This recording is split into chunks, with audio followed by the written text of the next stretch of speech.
Welcome to the Hug. It's here. We've hosted them now for I think 3 or 4 years, the Manchester Hug, and we're excited to do it again. So, a quick introduction. I'm Molly. I did used to be a content marketer, but now I have turned into a marketing coordinator. So that means I do all the nice little events and things that we host, and the Hug falls under that. So a reason why we like doing the Hug is basically it fits in with what we want to do, our visions, our ethos of growing and learning, enjoying together. So the Hug is just a perfect example of how we can do that with you guys. So it's about 18 Europe. I won't go on too much about that. It's not about that, but we're an elite partner, which means that HubSpot is basically saying, you guys, you know what you're doing. So that's why we like to host the Hug, and that's why we have 2 people from in-house as well, because we're experts just as much as anybody else is.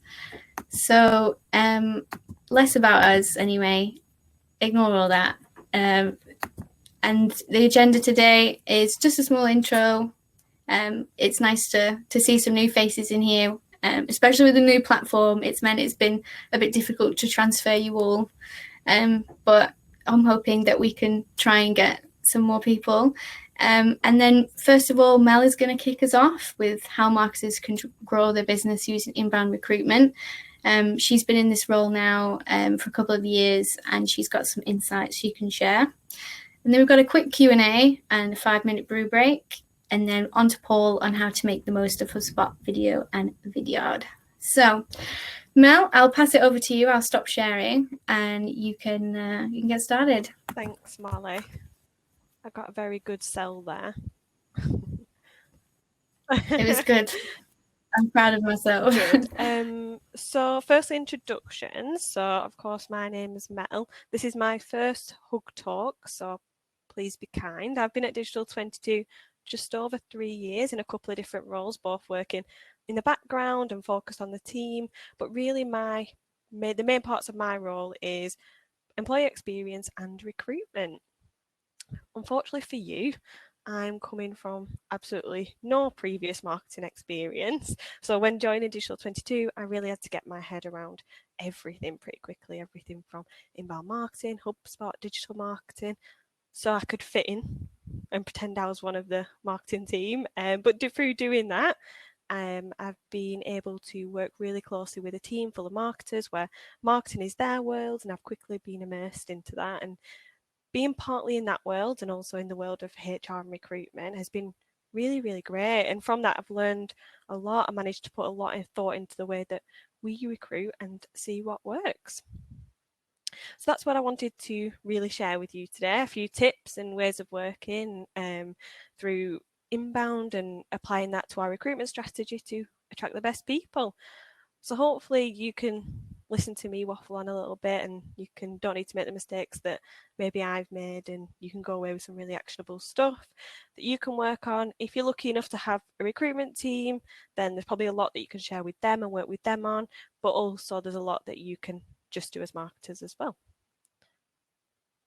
So a big one that we all talk about and we all focus on is the importance of sales and marketing teams being really aligned and working closely together, but not too much about recruitment and marketing, which when you think about that, that's pretty crazy. The most important thing about any business is the people, and having the best people and the right fit for your company is probably the most impactful thing that you could do for your business, because it's the experience your clients get once they come on board and the fulfillment that you all get as a team whilst you're at work. And it's having the right people that come up with the great ideas, but then also put your ideas and their ideas into action as well. When you think about the effort we put into attracting customers compared to candidates and employees, it can really, really be worlds apart. But don't worry, I'm not under any illusion that we should be forgetting sales and marketing. So I'm not saying that at all, or that the efforts that we put into marketing to our customers will be equal. But really the best thing about inbound recruitment, usually if you do some good work relatively consistently whilst thinking strategically about it, it already tends to be a lot more than what your competitors are doing. So you don't really need to do too much to stand out from the crowd, which is a really great plus.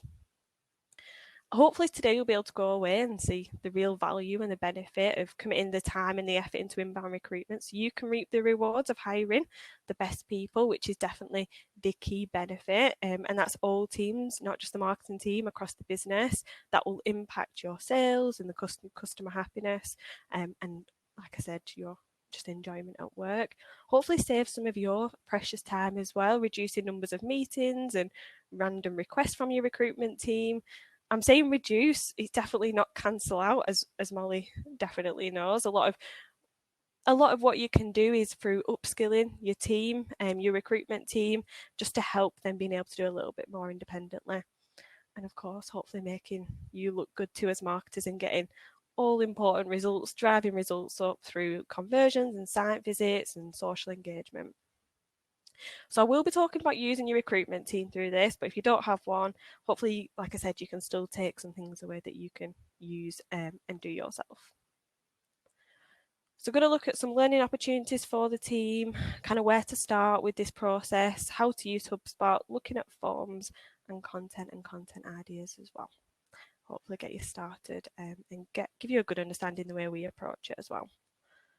So first and foremost, if you are working with a recruitment team, before anything, my best advice would be to get your recruitment team to complete the inbound marketing cert as an absolute basic. No matter who joins Digital 22, no matter what role, we all complete these certs because everyone and every role can benefit from it.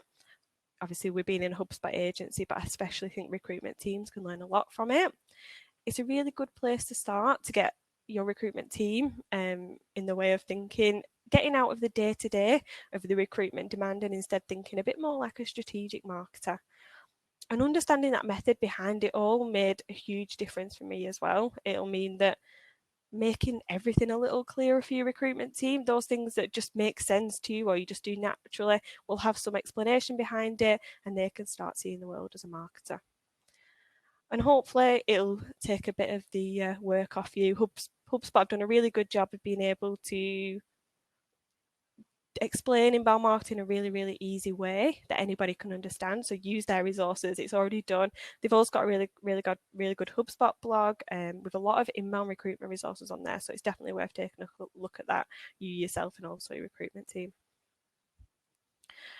So back when I first started at Digital 22, one of the first things that we did, which was the centre of the thinking for me and the marketers I was working with, is coming up with a persona, and that's definitely together. It's a really, really good place to start. If you haven't already got a candidate persona, please do this, if anything at all. This isn't a task for you to kind of go away and do and then present it to your recruitment team. You as a marketer don't know the candidates and their challenges. The recruitment team are speaking to those people day in and day out. So lean on them, lean on their experience, what they know from their conversations, but also your internal team as well. They were once a candidate, you've recruited them, so speak to them. Doing the persona, just as you would for a customer, would give structure to your inbound recruitment strategies and give you somewhere to start and hopefully put them inbound learnings into action for your recruitment team. Again, guiding them into thinking like a marketer. And really do kind of get into the details, into the nitty-gritty, just as you would do with your buyer persona. You can base it on maybe a specific person in the team who's a great culture fit, or maybe a blend of multiple people in a team. You aren't always going to get a duplicate of one person, no matter how much you might try. So you want diversity in the team, so do consider that and casting your net wide as well. The way we approached it, we do have a generalist persona, so a general good fit for Digital 22, but we have a couple of really specific ones for particular roles that are more harder to fill roles as well. The really important things to think about when you're coming up to your persona is the challenges your candidates are facing, the types of things they're interested in, and what they're looking for in a role. And then once you've got that, you're able to start thinking of the ways in which your business solves them. And you want to document that as well and make sure that's really, really clear. Probably not a way that your recruitment team may have thought about it before. So it's really, really important that you can get that down and you've discussed that and your recruitment team can really identify that. And that's just asking questions to your recruitment team. Why do most people, and they'll do that in interview anyway, so it's why do most people say they're looking to leave their current role in interviews, and why do candidates say they're interested in working at your company, and what do your team already love about working at your company, and what do you think that your company offers that most others don't or competitors don't as well. And that's a really nice place to start. That'll obviously be the centre of everything you kind of do from there. So once you've done that, you come in to think about content. So some companies are in different situations. Some companies start from zero, some have very little, some have tons. Having some can actually just make a huge difference to the candidate, the recruitment team, the experience. So if you already have some, it's worth doing a bit of a content audit together so you can understand what you already have. Does anything need a little bit more love, or can you utilize some content that you've already got a little bit better? Do we need to maybe think about how we can tailor a strategy around what you've already got?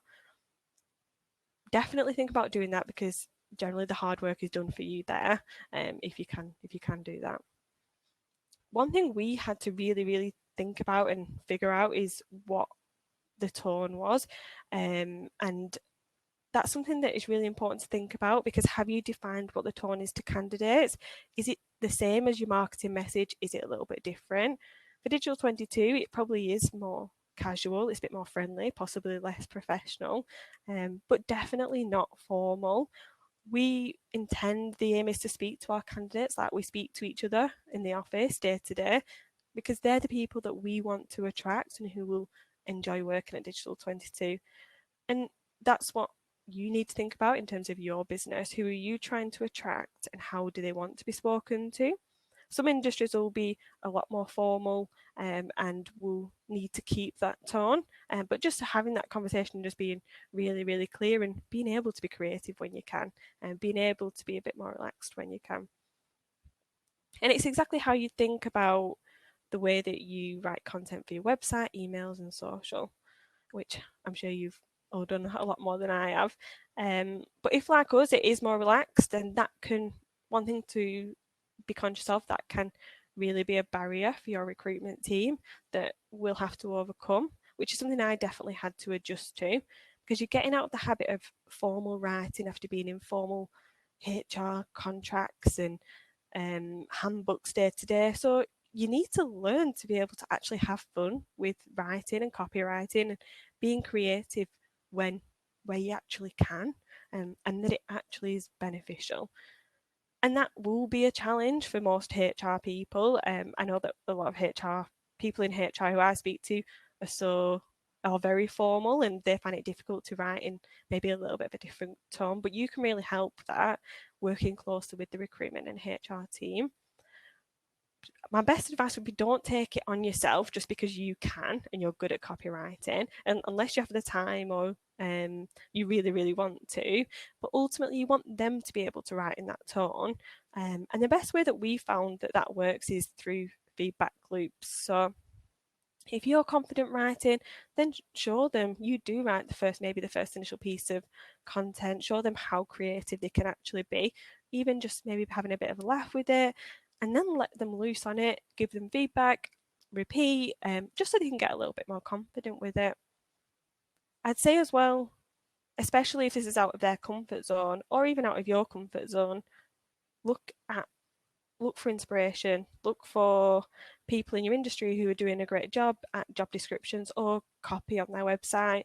Look in your industry, but also outside of your industry, because there are really, really good companies, huge companies that are doing really good things with things like job descriptions, which are really interesting. Because once you've got that tone nailed, there is no stopping the potential of content, and that's from social and blogs and the way that your HR and recruitment team speak to your team internally, and even email templates and interview confirmation, and just every written comms in between throughout the candidate process.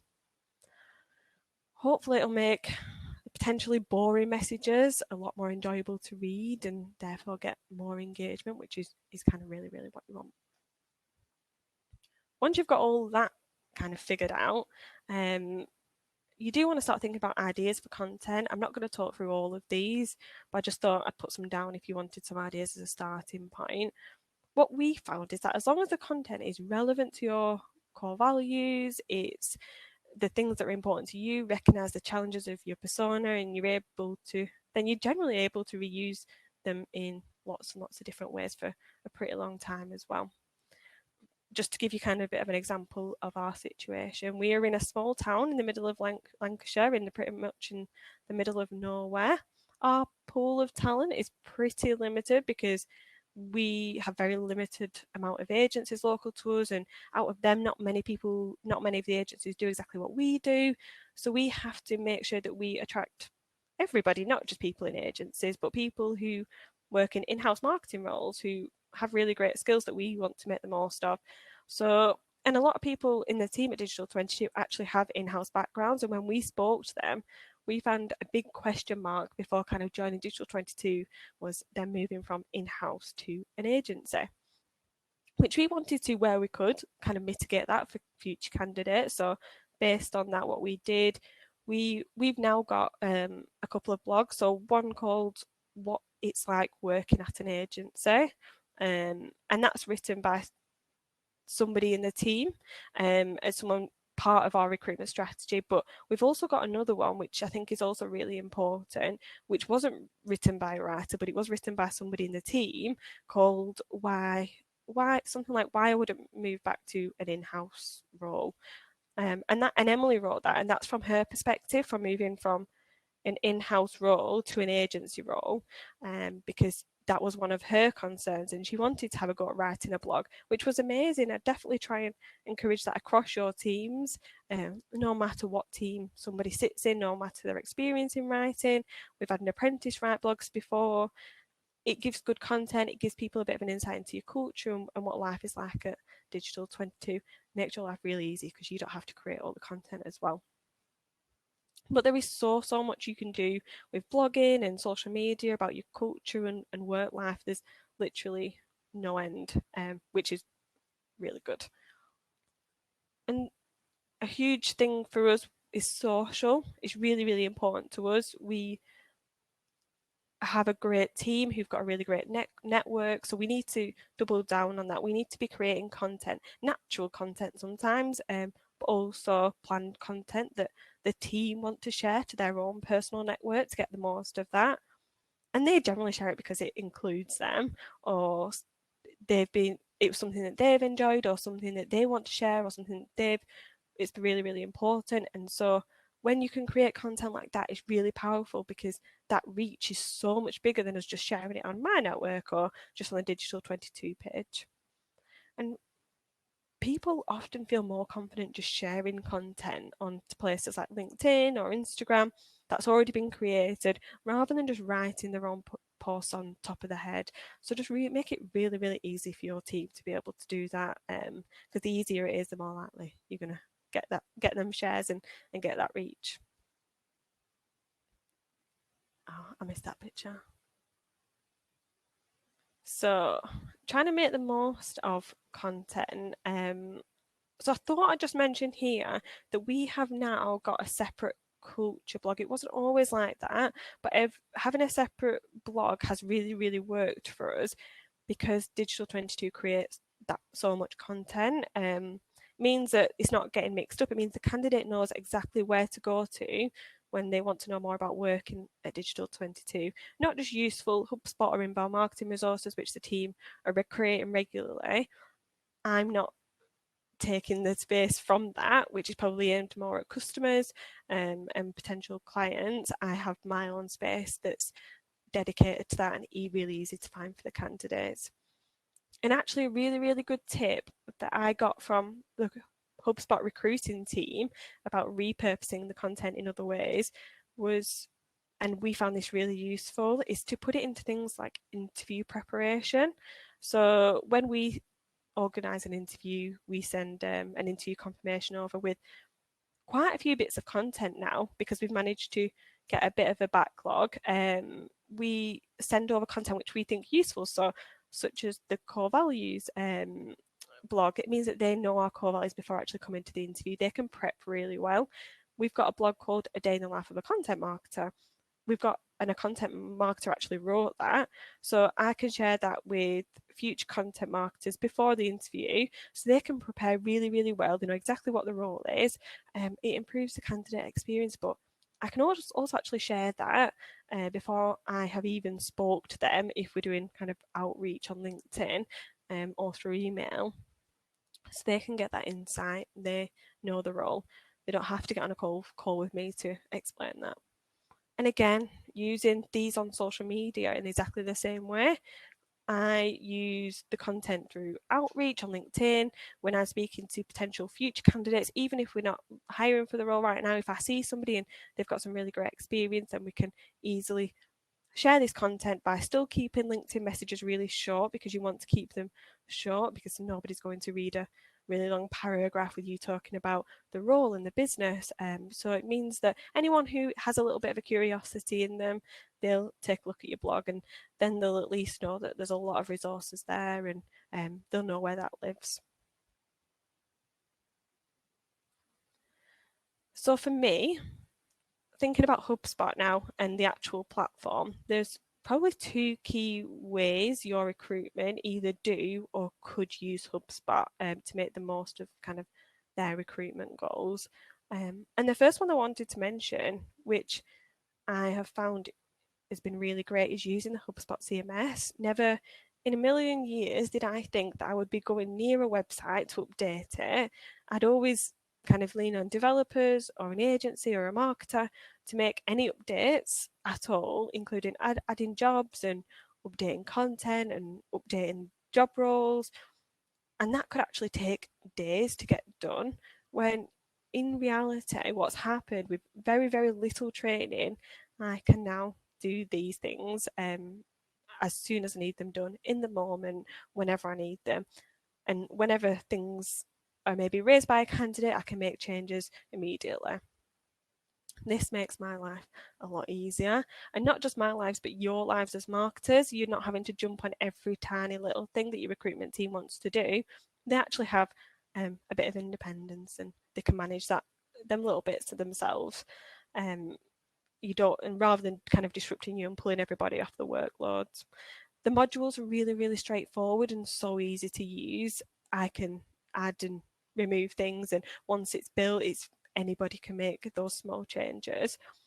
To make this happen, my advice would be, if you want your recruitment team to be able to make these little changes, is create a selection of short how-to videos. Just with screen sharing, we use Vidyard and it works really great. Anyone can use them then. Anyone in the recruitment team, they can follow it step by step, especially whilst working remotely. You've not got people around you, and it's less emails, less meetings, which we probably need, and we can share the information across the recruitment team. And if I don't add a new job for 2 months and I completely forget, then I can literally just go back to the how-to video and step by step make the changes as well. That's been a huge, huge time saver for us, and I would recommend anyone who has got the website or pages that the recruitment team can update to really make the most of the easiness of the CMS. Then the second one is contacts. So if you have your applications as HubSpot forms, or you've got landing pages or any forms that just go straight to the recruitment team, you can obviously collect that candidate information, which in the recruitment world is just as important as leads. We really, really want to know who's going to the website, who's interested, who's looking at our stuff. At the very minimum, you want to have a couple of forms for someone to reach out directly to your recruitment team. If they landed on your website, your culture page, you definitely want to know. So give them somewhere to go once they've seen all your great content that you're going to put out there and they want to work with you. As I guess they're not always going to be roles which are suitable for them live, but you want to be able to have their details in case any do come live. Once you've got the details, you really, really need to support your recruitment team of how they want to manage and organise those contacts, depending on what the plan, what you want to do, what your recruitment team are using that for. Whether they want to go straight to recruitment list, obviously they do need to be separate from your general sales and marketing. If they want to complete that form and then they go straight to a recruitment list, or you want it to be a little bit more specific and have particular specific role lists like we do. And that's how we manage our contacts. So for example, this was a HubSpot form and their experience was in content, so we put them in a content marketer list, and that means in the future, if we're hiring for a content marketer, we can send updates to that group rather than the full recruitment list. I would say doing it that way is a little bit more work, and it definitely depends on what your goal is and what you'd like to do with your contacts. Depends obviously the way you're going to manage them. And I've seen people do it where they've just got one rule, it just goes to a recruitment list and then they send emails to everybody. Perfect. So wanted to show you a couple of examples of what is on our website. So this is our website with a HubSpot form for the general application, which is just first name, last name, email, phone number and CV, and a cover letter if you want to. What we have also done is try to add a few different forms of content. So just to trial it, and we've added videos, and that's this video here is me and Andrew talking about the strategist role, what that role entails. Sometimes it can be quite difficult to get the role across in text and without kind of going on too much. And people obviously enjoy watching videos a little bit more, and we've had really good feedback from that. So if there's a role that you do need to fill pretty often, it's a growing team in your business, then it's definitely worth thinking about more about the content, and then it's worthwhile doing a video. If it's one role that you probably hire for every 5 years, probably not worth doing a video for. Here's a couple of examples. So in a couple of different forms on our website, which just aim to really just to reach out directly to me, whether people are just interested in leaving the details for future updates, or people want to send me a message. There's options there to add the CV as well. It means that, like I said, if the role that they're looking for isn't live right now, they've still got somewhere to go. What we also have, which I thought would be just worth mentioning, is we do have some gated content. And that's again just focused on trying to get candidate information, see who's going onto the website and see who's kind of interested as well. There's definitely a time and place to use this, and sometimes if you're reaching out on LinkedIn, I often use a direct link so people aren't put off by having to put the details in. If I'm reaching out to them for the very first time, it's probably better to use a direct link, but it's more important that because ultimately it's really more important that they read it, because it's a really good resource, and that's what I want. But generally, if people are just browsing on the website, they're happy to put the details in to get that information. Again, just another way to get more candidate details. So I really wanted to put this one in there. It's a really simple one, and it was because it was such a huge time saver for me, and one I only set up actually last year. Even though Digital 22 have used it a lot longer, I only jumped on this bandwagon last year, which is probably one of my biggest regrets. And it's just a simple meeting link like the sales team would use, but so much of my time was zapped arranging calls with candidates for pre-screens.